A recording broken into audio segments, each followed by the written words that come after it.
All right, the camera cut off. Actually, I turned it off by accident. So welcome to part 2 of our cut here on how I fit weird shapes like this. So we got our curve there, and now we marked the 2 inches or whatever it is. That's approximately 2.5 inches. It doesn't really matter how many inches that is.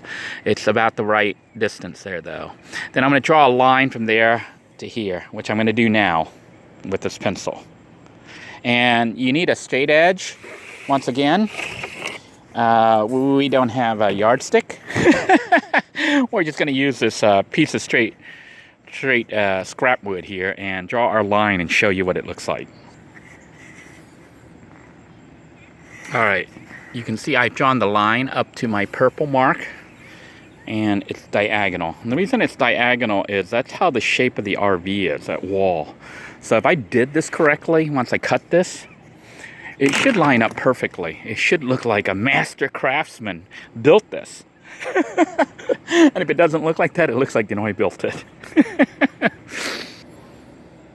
All right, I've cut our diagonal, and you can see it's not anywhere near perfect. I was going all over the place. You can even see here how non-perfect I was. See my little line here? I don't know if you can see the line and where I actually cut. And the reason for that is it's not critical. I'm not building a rocket. Even though the people I work with, they do build rockets and they load rockets and payloads. So stuff like this is very critical for them. But for me, this RV and the build, it doesn't have to be perfect. Let me go ahead and pause the camera here while I get in. All right, so we're going to take our piece here and try to line this up.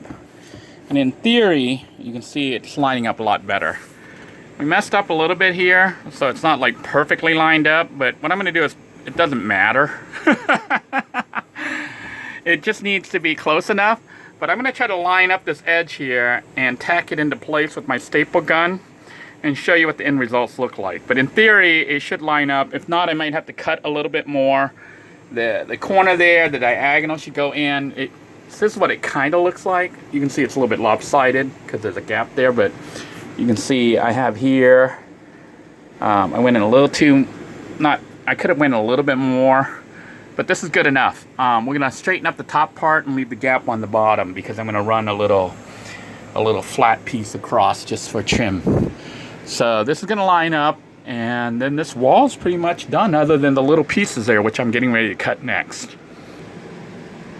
All right, once this thing focuses here, you can see our curved piece. It could be cut out a little bit more here, but I'm not worried about it. I could make it like come out a little bit more right along here to make this edge here a little bit better.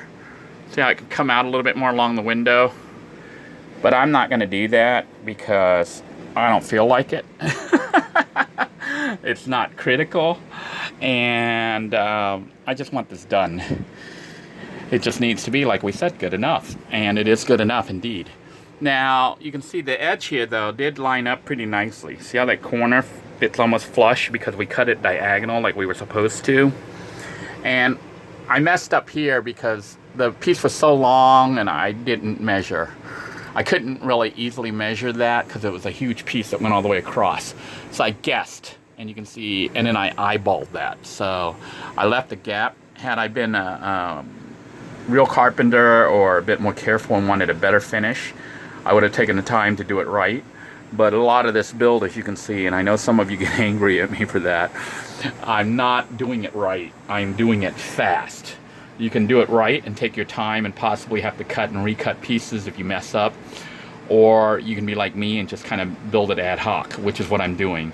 And the reason for that, it has to do simply with time. I don't have time to keep doing it and measuring and getting the angle perfect, and I'm working with limited resources and time and situations. Like I can't just go crazy building here.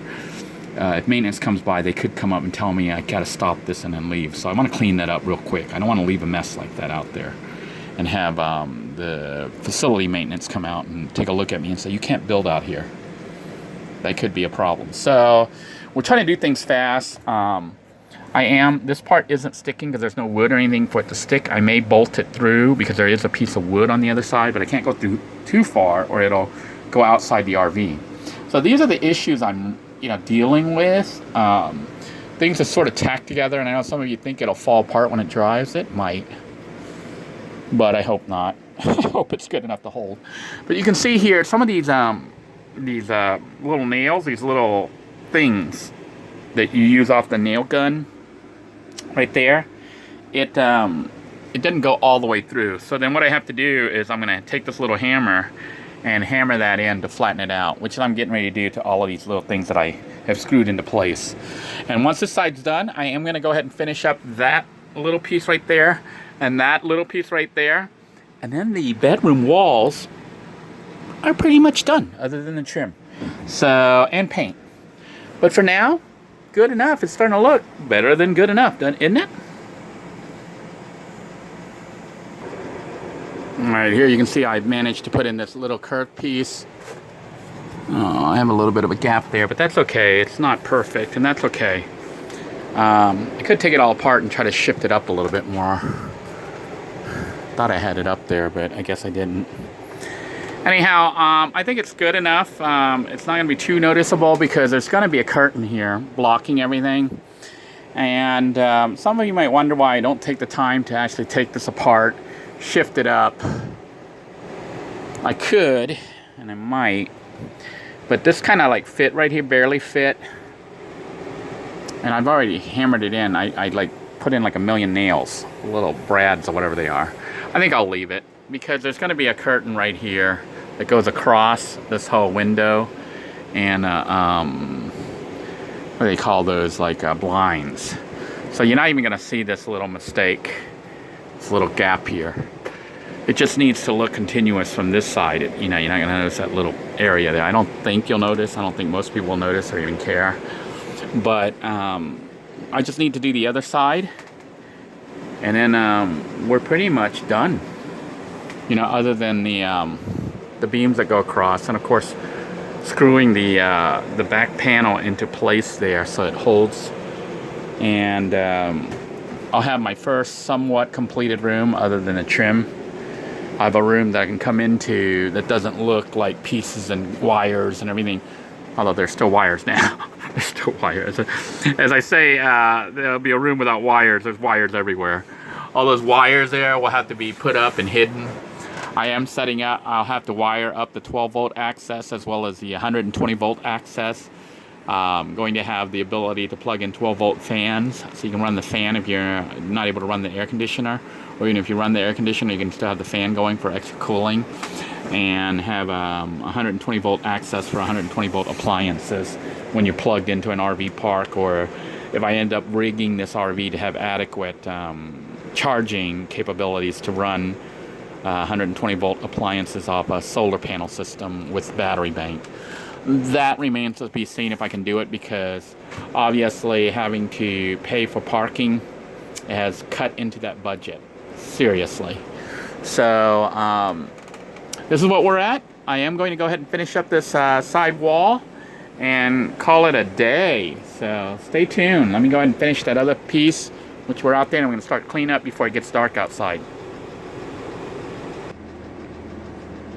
Alright, I have finished the last corner right there.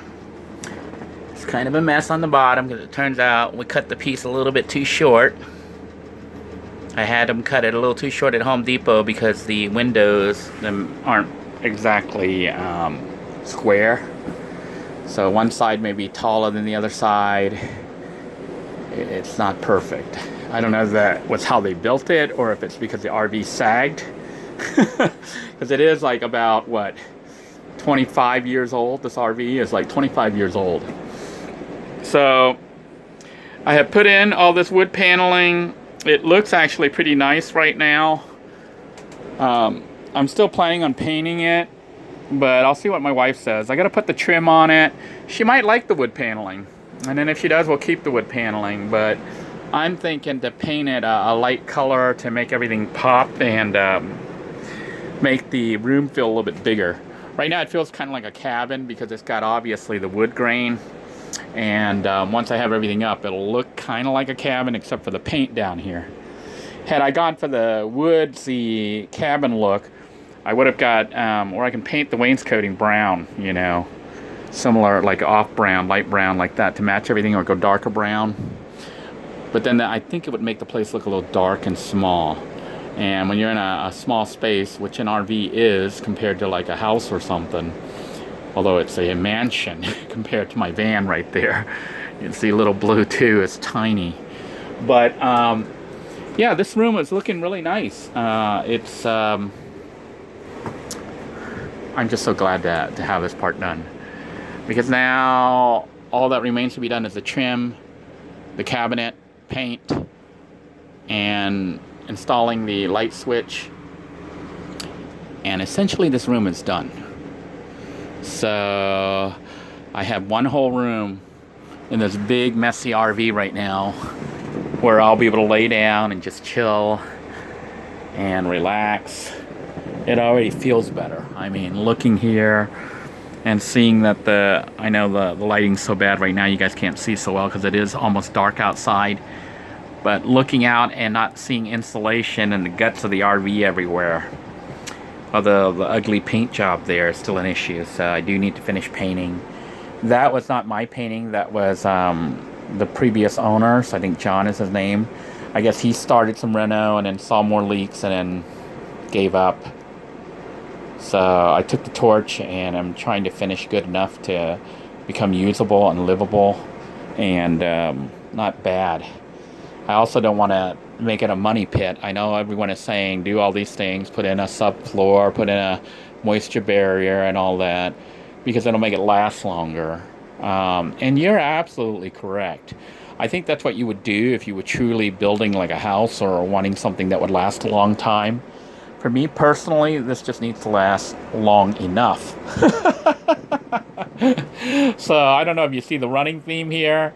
The build is good enough. It doesn't mean I'm going to go sloppy and make it messy and stuff on purpose. But what it does mean is that I'm okay with it not being perfect. And making it last long enough means it doesn't have to last forever. It just needs to last long enough for me to use until I can get back on my feet and get into a real house, get some land, and maybe build my own thing. Maybe even live in the RV while I'm building out my house, my dream house. So, you know, this is some good practice. It is additional practice in addition to building Hut 2.0. So I'm getting some good experience in learning how RV systems work, because RV systems are actually pretty useful for living off grid. And conceivably this RV could be gutted and turned into a real house, keeping the system, you know, completely working like it is, just gutting it all out and building it out like a real house without it moving. So there's a potential of converting this RV completely into a tiny house, because it's got all the systems in place. It's got air conditioning, running water. The heater doesn't seem to be working yet, or maybe it does. I don't know. I haven't tried it.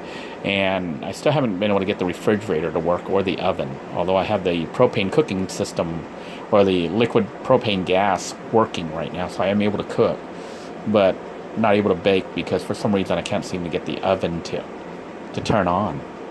So if you guys know anything about those ovens, let me know. Maybe we'll do a video on that. You guys can give me suggestions. But yeah, what do you think? It's good enough? Good enough? Or better than good enough?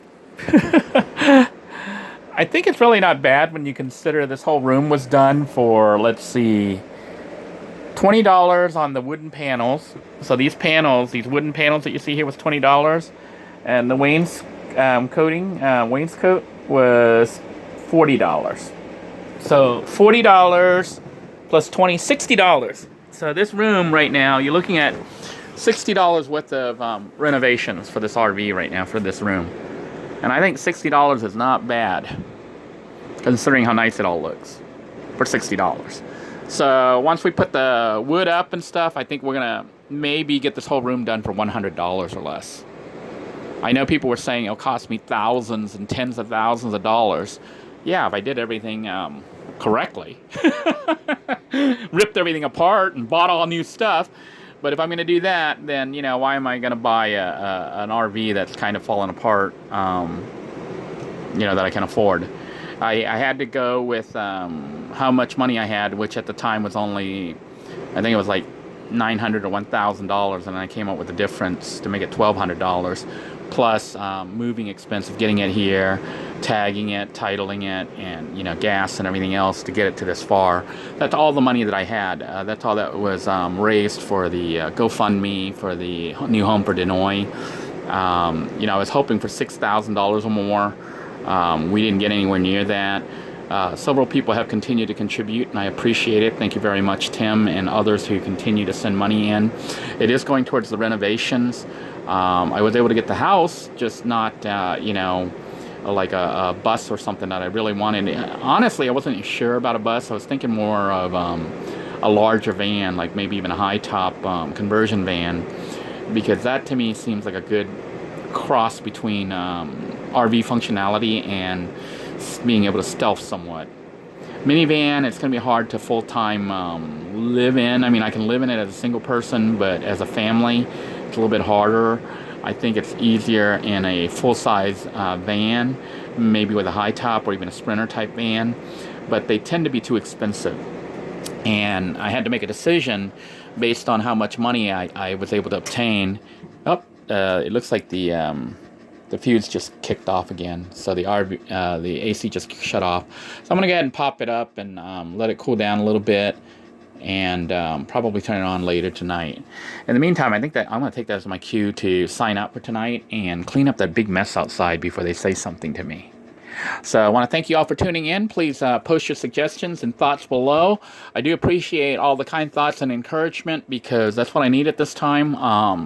It is a lot of work, working pretty much 6 hours and commuting for an hour or so to get here, and then trying to work on the RV as well as any additional stuff I need to do, like cook and eat and shower and everything else. So it is quite a bit of work, but I think in the end it'll be worth it to have space, as Gringo and several others have commented and stuff. The people who are being negative and stuff, they really don't understand. It's probably because they're not living in a minivan and trying to build out, and don't understand that I'm working with very limited resources and funding, and the situation isn't like where I'm parked somewhere where I can make a lot of noise and just work on it all day long.